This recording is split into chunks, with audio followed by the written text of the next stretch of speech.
Picture a rainbow. Ask not why. If you're watching this video, it's safe to assume that you are a truth seeker and not merely a believer. So obviously, you're here looking for the truth. But what is the truth? How far deep does the rabbit hole go? Many people claim to have the truth, but few have actually defined it. According to Webster's dictionary, truth is defined as the real facts about something, the things that are true, the quality or state of being true, a statement or idea that is true or accepted as true. Now picture a rainbow. Ask not why. As grammar dictates, the truth is comprised of not only the facts of the matter, but can also be the acceptance of something as true. Therefore, it is apparent that truth is not only objective, but also subjective in nature. Now picture a rainbow. You can clearly see the entire spectrum of colors in front of you. Or can you? A person with color blindness has trouble seeing red, green, blue, or mixtures of these colors. The most common type is red-green color blindness, where red and green are seen as the same color. Now imagine trying to explain the rainbow to an individual who simply cannot see the colors. Is it a moral failing on the part of the colorblind person? Or is the individual simply working with a different data set and interpreting reality in a different way?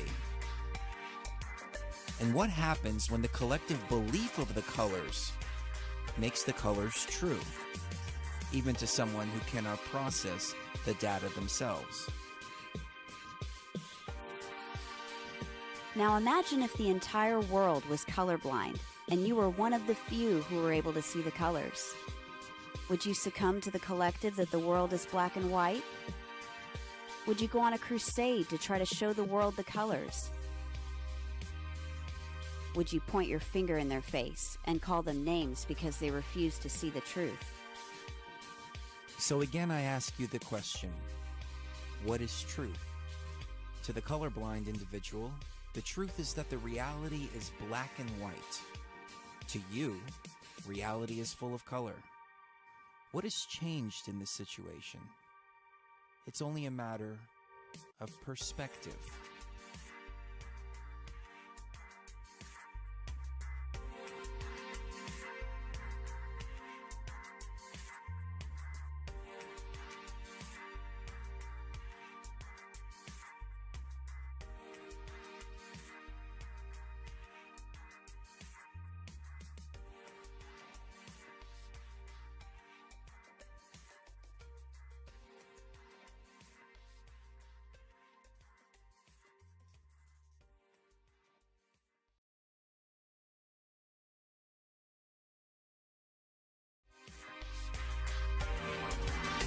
Hello, and welcome to the cupola on the International Space Station. Cupola?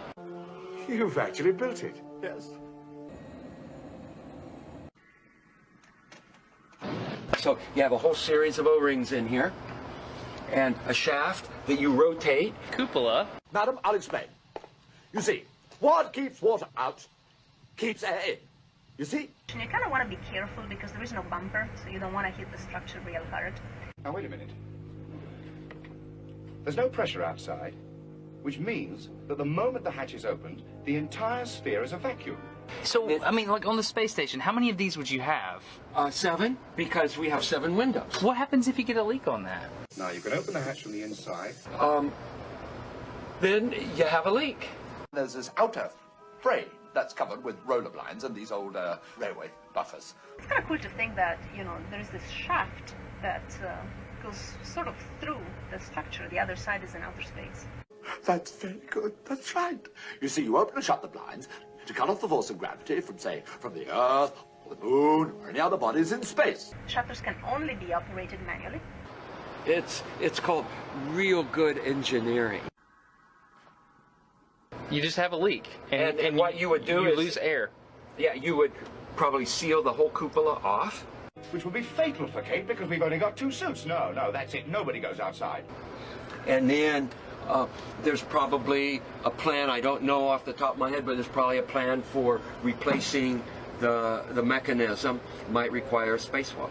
So my question is, how can you operate a lid on the outside of the space station by manipulating something mechanical on the inside of the space station without losing air pressure?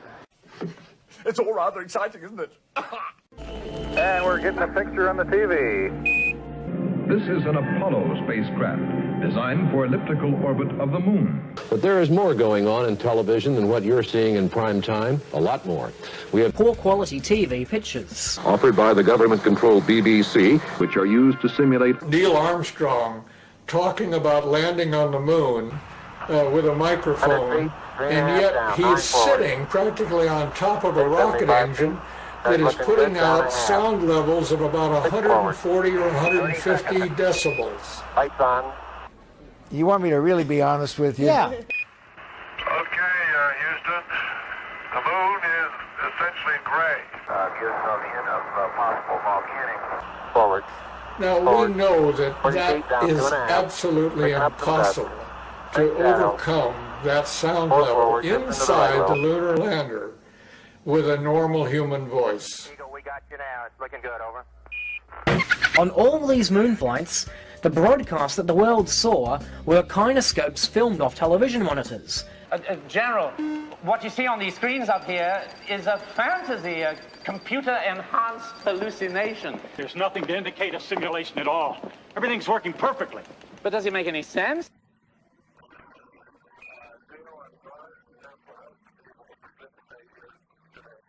Whatever pictures and sound were distributed to the public were strictly controlled and previewed by the federal government. There is more going on in television than many people would believe.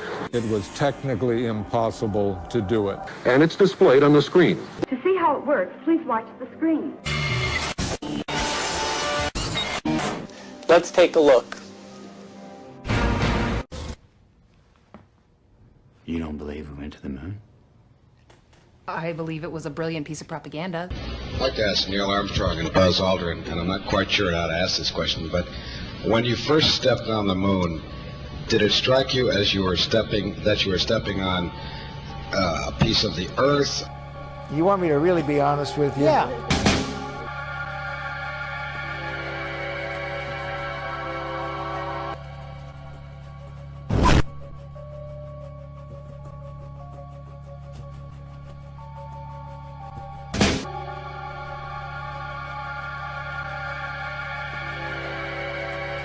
Millions of people watched on television. $60 million each.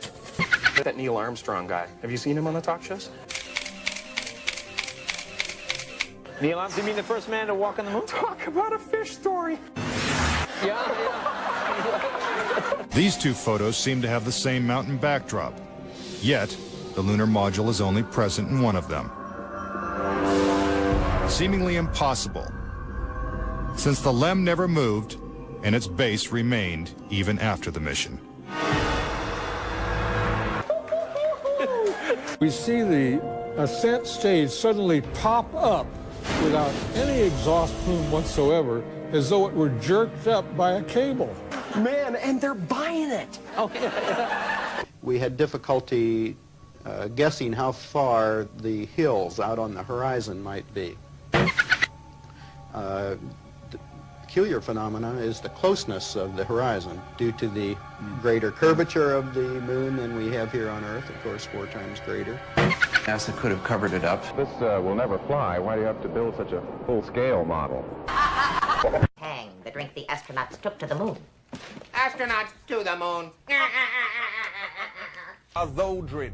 You're a coward and a liar and a thief. If you're going to somewhere that nobody has been before, you need to have a simulator which recreates that environment as closely as you can. 400,000 people may have worked on the program in total, but none of them had a need to know more than his own job required. The people who were making the rockets didn't know what the people who were making the spacesuits were doing, because they had no need to know about that. Their job was to make the best models and the best simulation of the lunar surface that they could. And if we come up to this picture here, we see the three scales on which these models were built. We have here the whole moon as one unit. It stands about 20 foot high. We have here behind it a section of the surface of the moon. You'll notice it's curved. And here we have a more detailed section of the lunar surface. I've contacted the manufacturers of the spacesuits, and they said there was no radiation protection built into the spacesuits. Because I asked them if these same spacesuits could be used by technicians to go to Chernobyl or 3 Mile Island, because the nuclear reactors produce the same radiation as produced in space. They said no, not advisable, no protection. This is a simulation rig that was built. This is the command and service module of the Apollo program. And you'll notice that the window here looks out onto a block here, and there's another one here. They're curved. These are the screens onto which the lunar surface was projected as the craft made a simulated approach. What we are looking at are films of realistic models, bringing to the world a new awareness of our own simulated portable TV camera that the astronauts will carry with them out onto the lunar surface.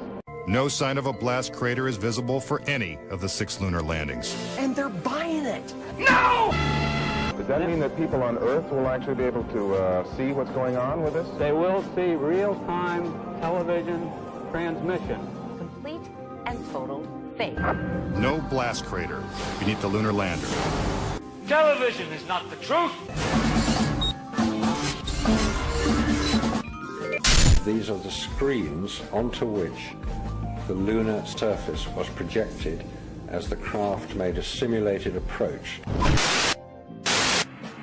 It's one small step for man, one giant hoax for mankind. It never happened. With NASA's $40 billion budget into orbit. The entirely government-controlled press coverage. We'll use a smokescreen. Simulated mission. No one on Earth has seen such a sight. The lunar landings were actually filmed in Nevada's high desert.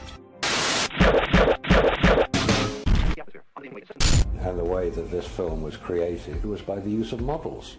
There's nothing secret about the models. They exist. You can go and see them today.